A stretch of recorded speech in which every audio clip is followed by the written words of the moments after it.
Well, hi everyone, and welcome back to another edition of Adam's Music Box.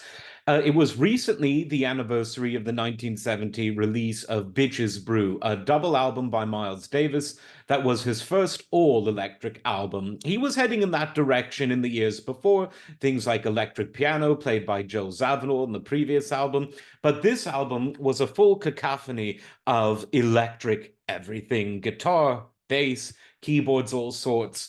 And it was a revolutionary album that took the worlds of both jazz and rock by storm. Miles was already around this time playing at rock festivals like the Isle of Wight Festival in England, and it was a time when the jazz and R&B and soul and rock worlds were colliding. We talked previously about the revolutionary album recorded ever so slightly earlier by the Tony Williams Lifetime called Emergency, and how that in many ways was the first fusion album, although there'll be constant bickerings about that, including by John McLaughlin, who played on both Bitches Brew and Tony Williams's first Lifetime edition, the Emergency album and the Turn It Over album. And John McLaughlin felt that way because he said all music is fusion music. All true original music is really just fusing various traditions and influences together to make something new. But Bitches Brew took the world by storm because Miles Davis was already one of the top selling jazz artists in the world. Albums like Kind of Blue, Sketches of Spain, Miles Smiles, the list goes on of albums in the jazz world that Miles made that were very, very popular. But the format of bebop and then hard bop and then modal jazz, all of which Miles at one form or another experimented in, that was no longer enough to satisfy him. He wanted to do something that took the kinds of music he was hearing on the pop charts, the rock and roll sounds of people like Jimi Hendrix, and combine that with the jazz world. And all of the musicians on this album came primarily from the what was called the jazz world, even though some of the members of that band, people like John McLaughlin, for example, had already experimented in very hard electric fusion music. Others, like Chick Corea, were actually reticent to play electric instruments.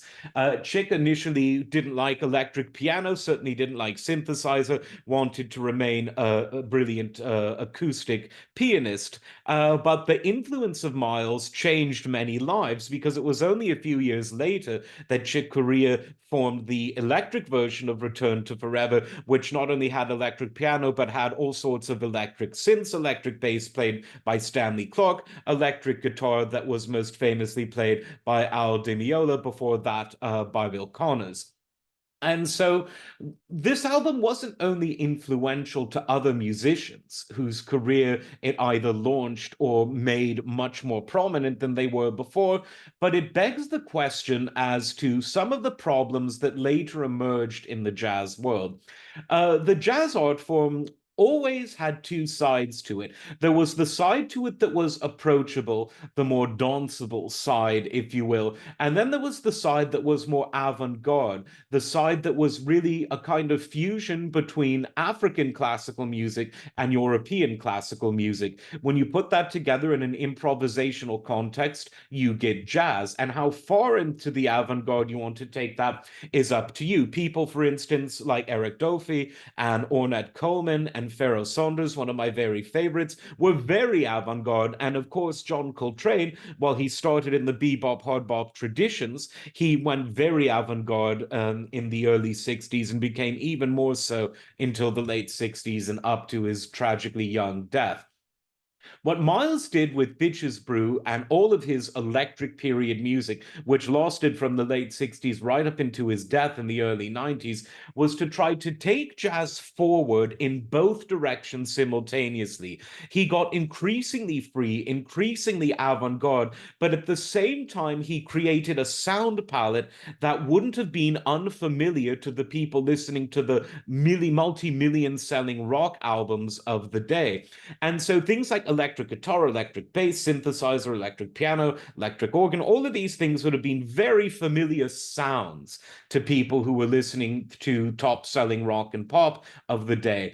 But the improvisational nature, the very free nature of much of the music on this and subsequent albums of Miles was very much in a direction of jazz that was more rather than less avant-garde. And so that's what we see that was so interesting about Miles. On the one hand, he was taking the music further into the directions of ultra experimentation and pushing musical boundaries, pushing harmonic boundaries, pushing the boundaries of how solos can really be free flowing and in many times free of any structure.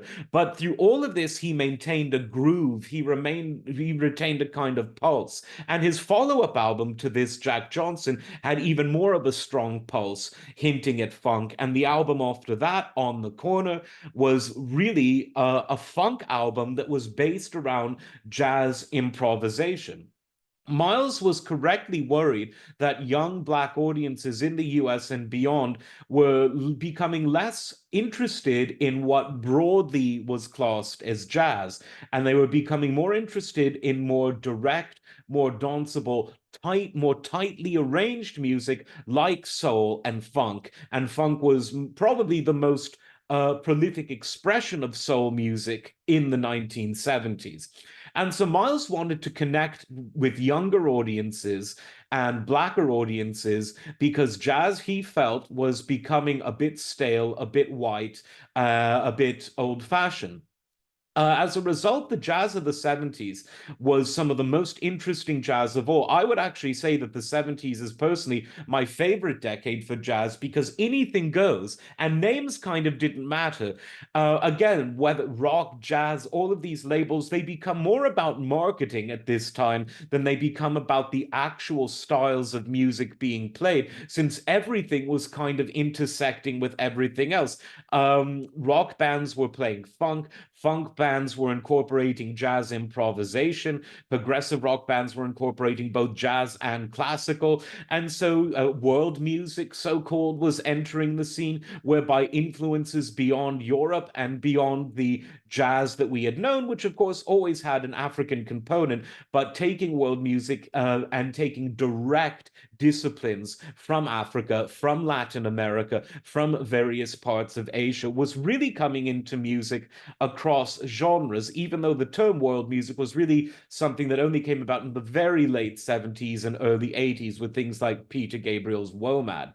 One of the things I find most fascinating about people's responses to Bitches Brew is how it changed over the year depending on one's age. When the album came out, young people thought it was cool, even though it was quite expansive and somewhat less tight than Miles's next Electric albums. Critics tended to like it too at the time because they identified it as something that was breaking the boundaries of music, going into this uncharted territory. By the late 80s and 90s and into the early 20th century, a lot of jazz critics tended to be very insulting and disparaging to this album. One critic, who I tend to disagree with a lot, called Stanley Crouch, said that Miles had sold out by doing this album, and others followed suit, saying, oh, Miles was pandering. Well, a double album of highly improvised avant-garde music is hardly what I would consider the musical form of pandering. It's not like Miles Davis joined the Bay City Rollers or the Carpenters. Not that there's anything wrong with joining either of those two, particularly the Carpenters, because they were actually very talented. Bay City Rollers, I won't say anything for now.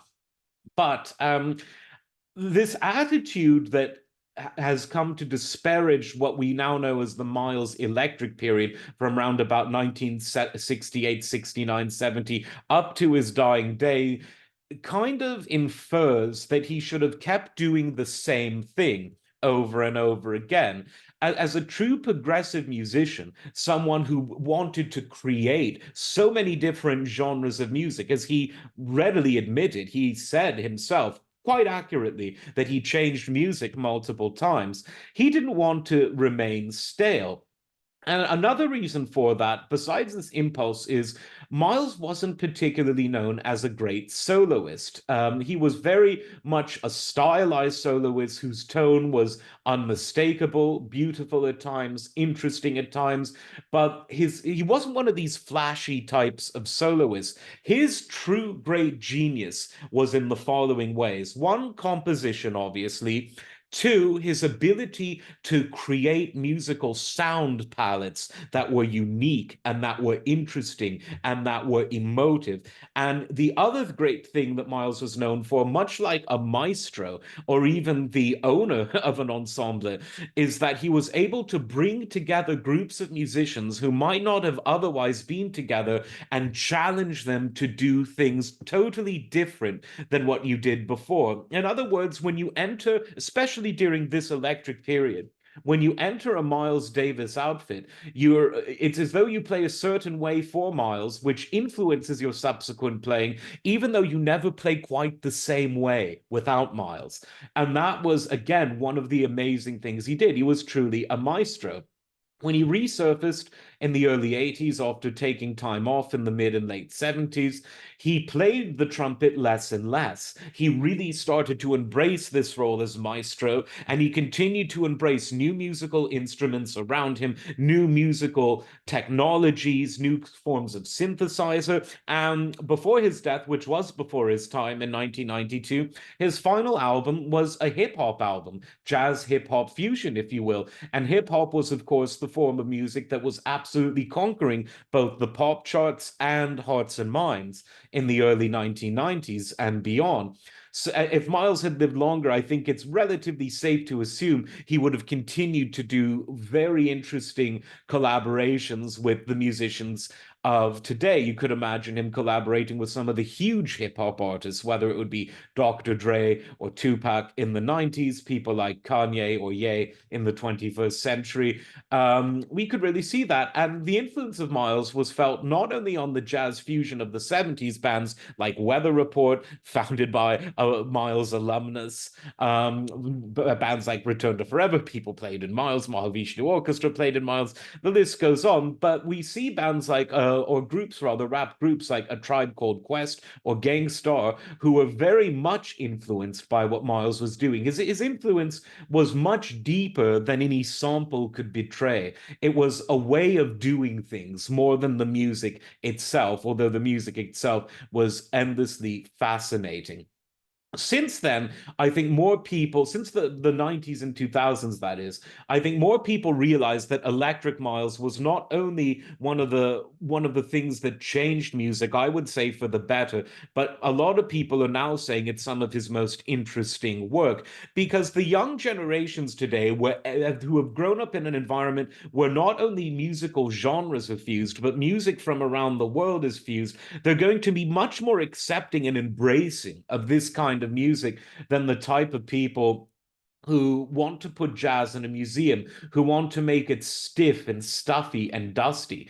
I'm going to talk about how classical music was sadly ruined for most listeners because of that same attitude, mostly among critics. One of the reasons we have improvisational music full stop today is because of the generations that were influenced by and embraced this period of Miles where he said, to hell with the old, I'm embracing the new. Because if you don't do that, music doesn't move forward. And so I think that we've got to absolutely not only salute Miles for the entirety of his career, but I think this was really a milestone, if you'll pardon the pun, because that was an earlier, more traditional Miles Davis album. But this was a milestone in his career. I would recommend listening to this, listen to Jack Johnson, listen to On the Corner, all albums that not only broke musical barriers, but which were very much sociologically important. He wanted to empower his fellow Black musicians and members of the Black community while also embracing a global, multiracial, multi-ethnic group of musicians to play with, which is a dualism that is frequently lost by people and artists specifically who only embrace one or the other. A very interesting man, to say the least, and a very remarkable album, which had its anniversary very, very recently. So do like and subscribe, and we'll see you next time.